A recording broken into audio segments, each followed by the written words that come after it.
Hello friends, screen पर आप जो क्वेश्चन बुकलेट देख रहे हैं वो फर्स्ट शिफ्ट में जो आज यानी कि 21 मई 2023 को एमपीपीसीएस प्रीलिम्स की परीक्षा आयोजित की गई थी उसी का क्वेश्चन बुकलेट है। इसमें कुल 100 क्वेश्चंस हैं।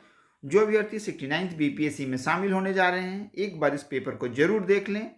हमने कोशिश की है कि एरर फ्री आपको आंसर दिया जाए। फिर भी अगर किसी आंसर को लेकर आपको आपत्ति हो तो कमेंट सेक्शन में आप पिन कर सकते हैं। तो चलिए शुरू करते हैं। शुरुआत के 10 क्वेश्चन जो है कंप्यूटर बेस्ड हैं, वो आपको बोरिंग लग सकते हैं, लेकिन इसके बाद वाले क्वेश्चन आपके काम के होंगे। पहला क्वेश्चन है कि which description is appropriate among the following for e governance. E governance के संबंध में कौन सा कथन सटीक है, ये आपसे पूछा गया है। जो तीसरा कथन है कि ये तकनीकी आधारित शासन की व्यवस्था देना, to provide technology driven governance. Correct answer है सी। दूसरा है कि निम्नलिखित में से कौन सा एक आभासी सहायक का उदाहरण नहीं है। तो एलेक्सा है, कोर्टाना है, श्री है, तो कोर्टेशा नहीं है। तो इसका सही उत्तर हो जाएगा डी। किसे आर्टिफिशियल इंटेलिजेंस का फादर कहा जाता है। तो जॉन मैकार्थी को आर्टिफिशियल इंटेलिजेंस का फादर कहा जाता है। और जेफरी हिंटन जिन्होंने हाल ही में इस्तीफा दिया था गूगल से, उन्हें गॉड फादर के नाम से जाना जाता है। तो उससे आपको कंफ्यूज नहीं होना है। इसका सही उत्तर होगा जॉन मैकार्थी। अगला है कि the features of cyber security is ऑब्लिगार। तो इसका उत्तर हो जाएगा डी कि सभी है।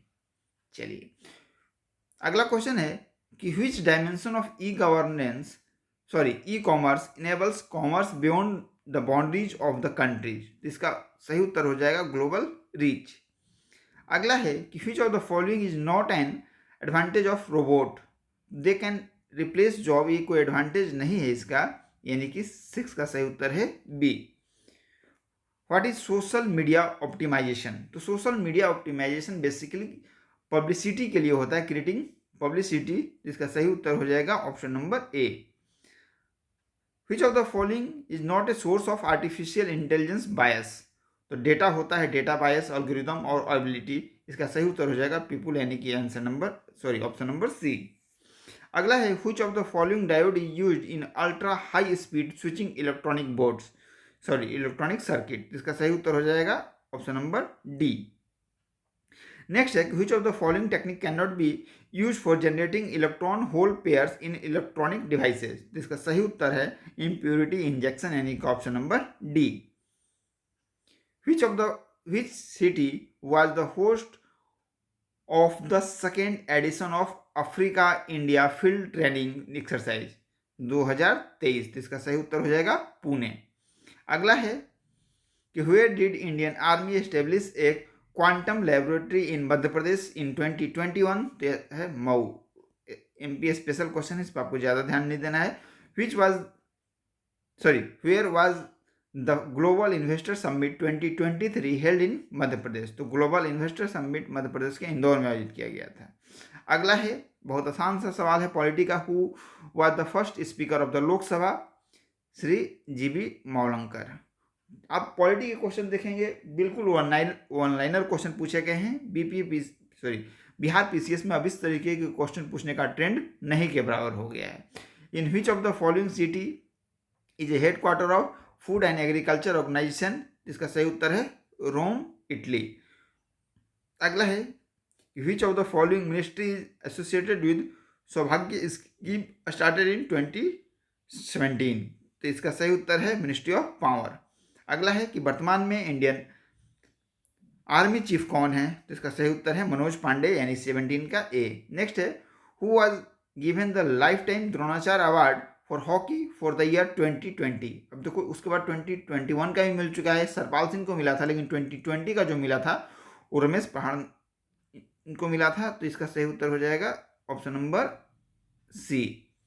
अगला है कि which of the following combination are correctly match. देखो जो रंगास्वामी कप है वो हॉकी से रिलेटेड होता है, ना कि पोलो से। बाकी शीश महल ट्रॉफी क्रिकेट सही है, रविंद्र कप हॉकी से भी सही है, और रोवर्स कप फुटबॉल से भी सही है। तो इसका सही उत्तर हो जाएगा ऑप्शन नंबर बी। फिर है कि who among the following on the golden ball award in FIFA 2022। तो फीफा 2022 में जिसका विजेता अर्जेंटीना था और गोल्डन बॉल अवार्ड मिला था दूसरी बार लियोन मेसी को। अगले जो क्वेश्चन है ना, ये ज़्यादातर क्वेश्चन एमपी स्पेसिफिक हैं। तो इस क्वेश्चन को हम थोड़े से इग्नोर करते हैं।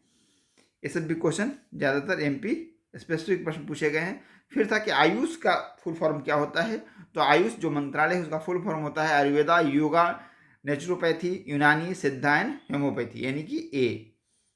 अगला है कि इटाई रोग किसके कारण से होता है, तो कैंडियम, इसका आंसर हो जाएगा बी। फिर है कि खाद्य सुरक्षा मानक अधिनियम 2006 के अनुसार हमारे देश में निम्नलिखित में से किस चिन्ह को सभी प्रस्कृत यानी प्रोसेस फूड के लिए अनिवार्य किया गया है, तो एफपीओ जो मार्क्स है उसको अनिवार्य किया गया है। अगला है कि जो जेनेटिकली मॉडिफाइड बीटी ब्रिंजल होता है वो बेसिकली किसके लिए डेवलप किया जाता है, तो कीट प्रतिरोध के लिए, इंसेक्ट रेसिस्टेंस के लिए जो किया जाता है, 34 का बी। फिर है कि एटलस और अक्ष के मध्य पाए जाने वाले जोड़ पिवोट को कहते हैं, इसको बोलते हैं सैडल ज्वाइंट, यानी कि ऑप्शन नंबर ए। फिर अगला प्रश्न है कि which of the following vitamin help in blood clotting in human, तो विटामिन के, ये भी स्ट्रेट फॉरवर्ड क्वेश्चन है। अगला है the area that acts as a boundary और a transition zone between two ecosystem is known as ecotone, यानी कि option number D. Which of the following region of our country is known as hotspot of biodiversity, तो western Ghat हो जाएगा, जो दिए गए विकल्प है उसमें से। विंड वेलोसिटी मेजर किया जाता है एनीमोमीटर, यानी कि ऑप्शन नंबर डी।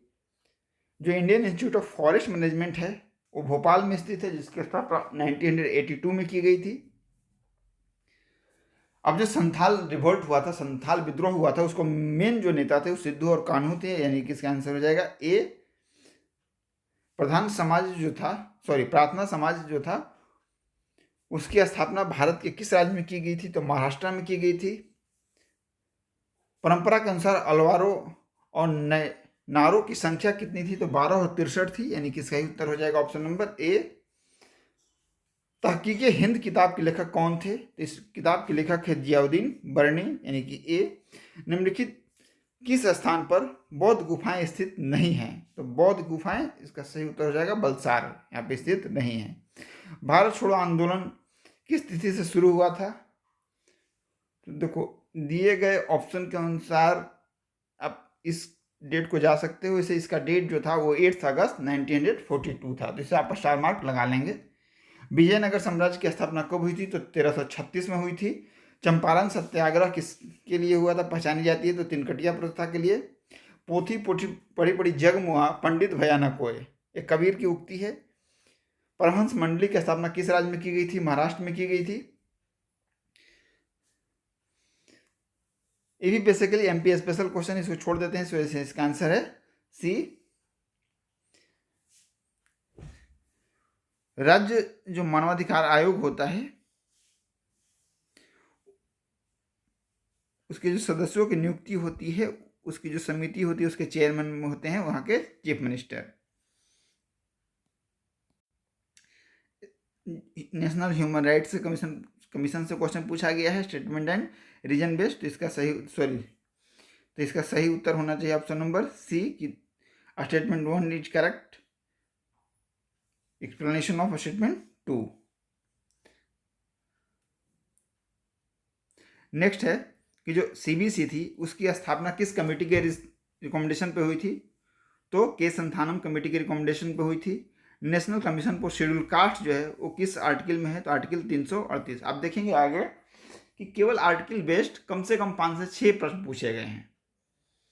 अगला है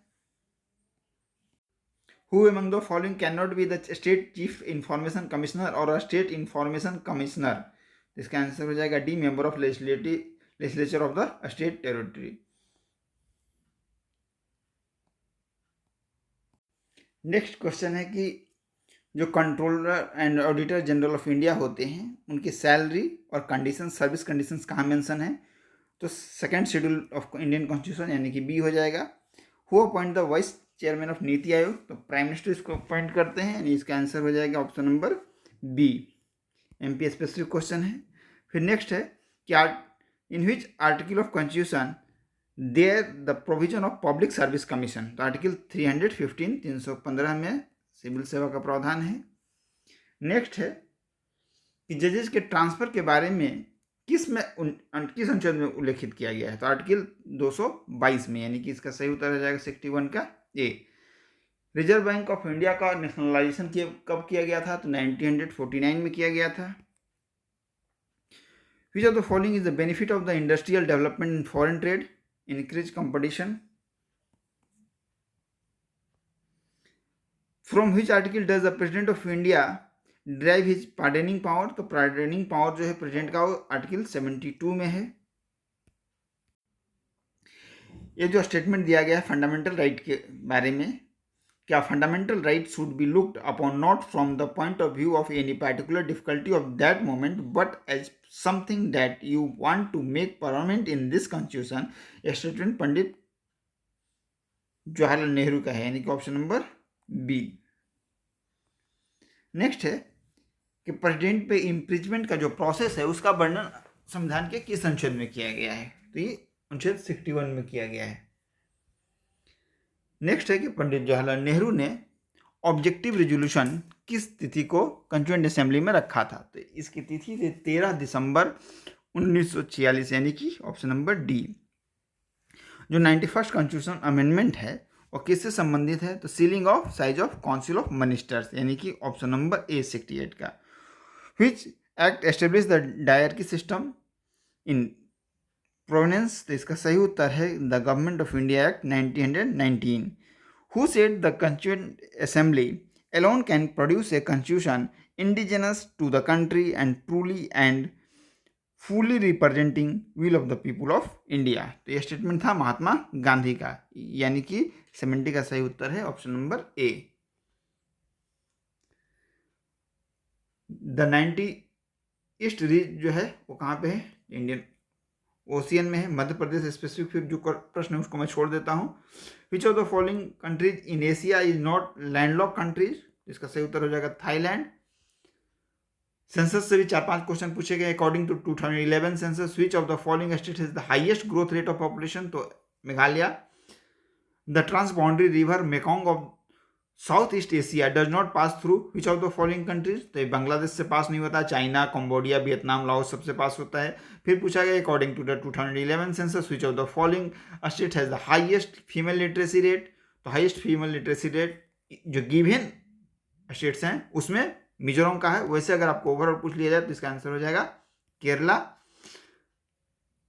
मैंने बाकी के भी बता दिए हैं ताकि आपको फ्यूचर में काम आ सकता है।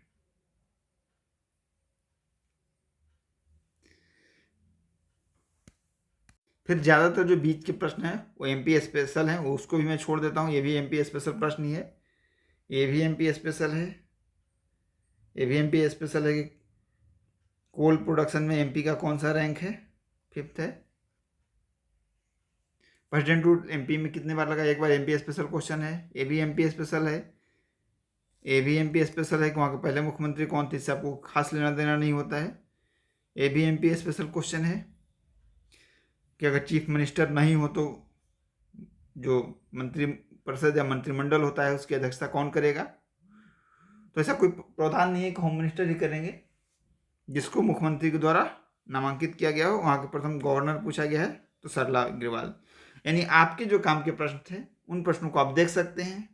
ओवरऑल प्रश्न बहुत ही फैक्चुअल थे और बिहार पीसीएस में इस तरह के का प्रश्न पूछने का ट्रेंड अब नहीं के बराबर है। फिर भी कुछ आर्टिकल, कुछ फैक्ट्स आपके काम के हो सकते हैं तो आप उन्हें याद कर लें। धन्यवाद। इसके बाद मैं थोड़ी देर में आज ही जो हरियाणा पीसीएस की प्रतियोगिता परीक्षा की जो प्रीलिम्स का पेपर है वो आपके साथ डिस्कस करूंगा। वो पेपर बड़ा ही डायनेमिक है और बड़ा अच्छा है, तो उस पेपर को आपको जरूर देखना चाहिए। धन्यवाद।